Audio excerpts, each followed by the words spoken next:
In the town of Rumuokoro, located in the heart of the Ikwere land in Rivers State, Nigeria, there was a young man named Tamuno. Handsome and charismatic, Tamuno was well loved by the community. His family was one of the most respected in the town, and his charm and good nature made him the pride of Rumuokoro. For 5 years, Tamuno had been dating a very young woman named Ibufuro, or Furo as everyone called her.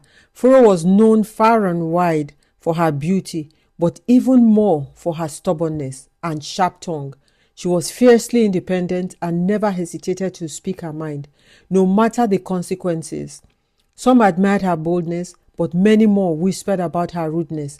Despite this, Tamuno seemed captivated by her, and the townspeople often spoke about how they were a perfect match. Their love story was the talk of the town. It seemed everyone knew of their long-standing relationship. However, as time went on, the whispers about Furo's temper grew louder. People began to wonder how Tamuno, so gentle and kind, could bear such a difficult woman.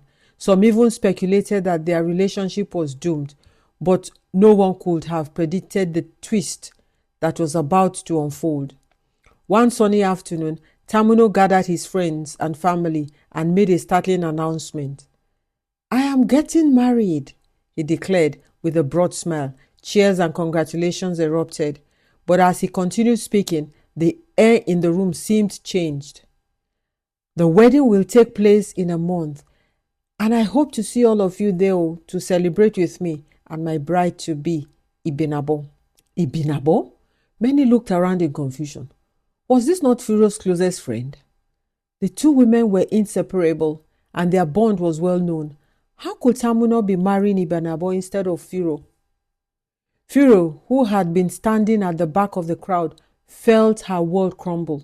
Her face burnt with humiliation, and her heart pounded with rage. How could Tamuno do this to her? How could Ibinabo betray her like this? The whispers around were deafening, each one like a knife to her heart. She clenched her fists, her nails digging into her palms as she fought back tears. She stormed out of the gathering, vowing to herself that she would have her revenge. As the days passed, the town was buzzing with excitement about the upcoming wedding, but Furo kept to herself, her mind consumed by thoughts of vengeance. She replayed the scene over and over in her head, each time growing angrier. One day, as she sat in her room brooding, an idea struck her, a plan that will ensure that Tamuno nor Ibinabo would not forget the betrayal. Furo's cousin, Belema, was a well-known caterer in town. When Furo learned that Belema had been hired to cater for the wedding, she saw her chance. She went to Belema, pleading with her to help in exacting her revenge. At first, Belema hesitated, knowing the consequences could be dire. But after much persuasion, she agreed to help her cousin. Blood, after all, is thicker than water. On the day of the wedding, the town was alive with celebration. Brightly colored fabrics fluttered in the breeze as the guests began to troop in. The aroma of delicious food filled the air, and laughter echoed throughout the venue. Furo watched from a distance, a small satisfied smile playing on her lips. She knew that behind the elegant decorations, something sinister lay in wait. When it was time to cut the cake, the guests marveled at its beauty. Multi-layered and intricately decorated, little did they know that beneath the icing and decoration, the cake was made of sand, pebbles, and cement. Meanwhile, the food and drinks were spiked with a potent sleeping mixture. As the celebration continued, the guests ate and drank to their heart's contentment, toasting to the couple and their new life together. Then, one by one, they began to nod off. First the elderly, then the children, followed by the young and strong. Soon everyone was asleep. The bride, the groom, the guests, even the musicians. The once lively hall became disturbingly quiet, with only the sound of the wind rustling through the curtains. Furo stood outside, looking at the scene through a window, satisfaction gleaming in her eyes. She had done it. She had ruined their perfect day. But as she turned to leave, a feeling of unease crept over her. The deed was done. But what would come next? Would she be satisfied, or will there be more to her tale of revenge? As she pondered this, the sun began to set over Rumuokoro, casting long shadows across the town. The morning sun peeked over the horizon, bathing the town of Rumuokoro in its warm glow. Inside the grand reception hall, grudging murmurs began to fill the air as the wedding guests slowly stirred from their slumber. One by one, they awoke, rubbing their eyes in confusion and wondering how they had all fallen asleep so suddenly. As the fog of sleep lifted, the reality of the previous day's events began to dawn on them. Ibinabo was the first of the couple to wake. She sat up, disoriented, her head pounding and her mouth dry. She looked around and saw the guests scattered all over the hall. Some slumped in their chairs, others lying on the floor, and panic gripped her chest. She frantically searched for Tamuno and found him sprawled on a chair beside her, his head resting awkwardly on the table. She took him gently, calling his name, her voice tinged with worry. "Tamuno, Tamuno, wake up," she urged. Slowly, Tamuno opened his eyes, groaning softly. He blinked several times, trying to focus, and then sat up with a start, his eyes wide with confusion. What happened?" he muttered, glancing around the hall at the chaos. "I don't know," Ibinabo replied, her voice trembling. "Everyone just fell asleep." The guests began to murmur among themselves, trying to piece together what had happened. The elders whispered about dark magic, while others speculated foul play. It wasn't long before someone noticed the cake, crumbled and revealing its sandy interior. Shock rippled through the crowd, and a sense of dread filled the room. "It's sand!" one of the guests exclaimed, holding up a handful of the grainy substance. "The cake was made of sand!" The murmurs grew loud. The guests examined their plates and glasses, and a few found traces of a powdery substance at the bottom of their cups. Whispers of suspicion and fear spread quickly.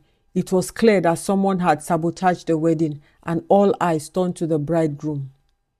Tamuno's face darkened with anger and embarrassment. He stood up and raised his hands, calling for silence.